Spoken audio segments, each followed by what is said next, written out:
मीरपुर नाम के शहर में तेजस अपनी पत्नी नीरू के साथ रहता था। पति पत्नी दोनों ही नौकरी करते थे। एक दिन तेजस गांव अपनी माँ के पास फोन करता है। हेलो, प्रणाम माँ। जीते रहो माँ, तुम दादी बनने वाली हो। अरे वाह, ठीक है बेटा, मैं कल ही आती हूँ। जब माँ जी शहर पहुंची तो बेटे बहू ने बहुत अच्छे से स्वागत किया। लीजिए माँ जी चाय। अरे गर्मा गर्म पकोड़े ले आओ माँ के लिए। नीरू रसोई में गई और 2 मिनट में ही पकोड़े ले आई। जी ये लीजिए। बहू जादू से बनाए हैं क्या? अभी तो रसोई में गई थी। यम्मी। माँ जी, शीला रसोई में पकोड़े तल रही है, मैं बस लेकर आई। हे भगवान, मेरा धर्म भ्रष्ट कर दिया तूने। अब तो गंगा जल से शुद्धिकरण करना होगा। दूसरे दिन, माँ जी मैंने नाश्ता बना दिया है, ऑफिस जा रही हूँ। पर अभी तो घर का सारा काम पड़ा है। शीला आती ही होगी, झाड़ू पोछा बर्तन कपड़े वो सब कर लेगी। हमारे जमाने में घर का सारा काम हम ही करते थे। जी माँ जी, आप बहुत होशियार हैं, मैं घर ऑफिस दोनों नहीं संभाल पाती। तो जरूरत क्या है घर से बाहर जाकर चाकरी करने की? वैसे भी घर का काम खुद करने से घर में बरकत आती है, समझी? पर माँ जी। पर वर कुछ नहीं, इस महीने की पगार मिले फिर ऑफिस बंद है। हाँ।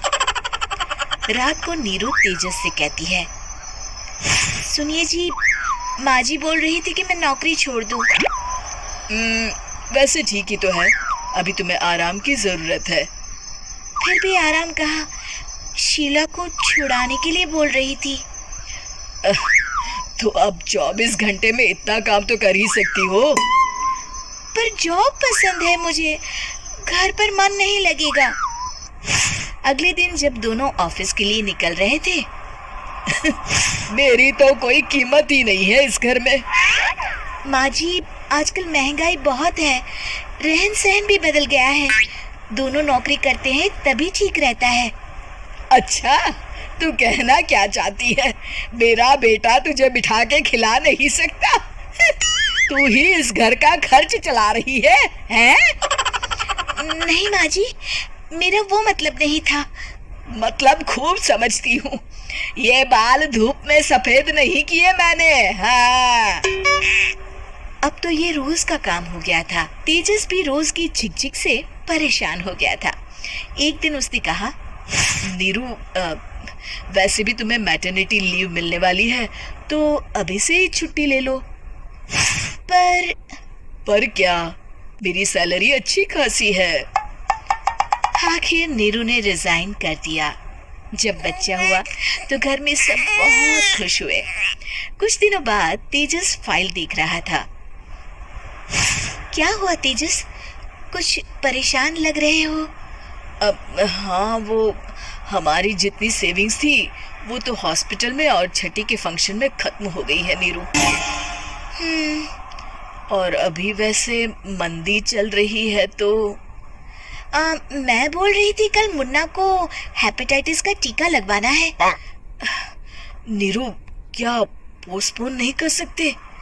नहीं जी, बिल्कुल नहीं। अब तेजस को समझ में आ रहा था कि उससे गलती हुई है। पैसों की कमी का असर घर के माहौल पर भी पड़ रहा था। अगले दिन, बेटा मेरा चश्मा और ये दवाइयाँ ले आना, पर्चा देते हुए माँ जी ने कहा। जी। तेजस, मुन्ना के लिए दूध का डिब्बा और डायपर भी ले आना, और ये किराने के सामान की लिस्ट है, इसे भी लाना है।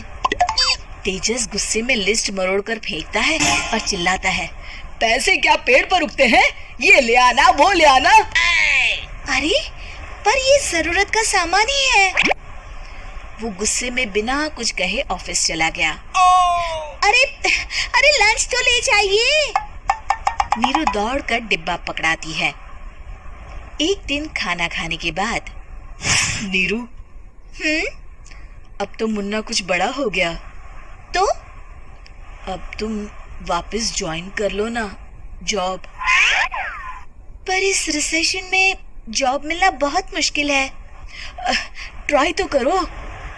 फिर मुन्ना, माँ जी है ना, और एक फुल टाइम मेड भी लगा लेंगे। पर माँ जी, उन्हें तो पसंद नहीं। तभी माँ जी वहां आ जाती है और प्यार से नीरू के सर पर हाथ फेरते हुए बोलती है, अब मेरी समझ में आ गया बहू, पहले के और अब के समय में अंतर है। तुम काम शुरू करो, मुन्ना की जिम्मेदारी मेरी। मेरी प्यारी माँ जी। ये कहकर नीरू उनके गले लग गई। शिक्षा, परिवर्तन संसार का नियम है, हमें भी समय के साथ चलना चाहिए। उम्मीद है कि आपको हमारी ये कहानी पसंद आई होगी।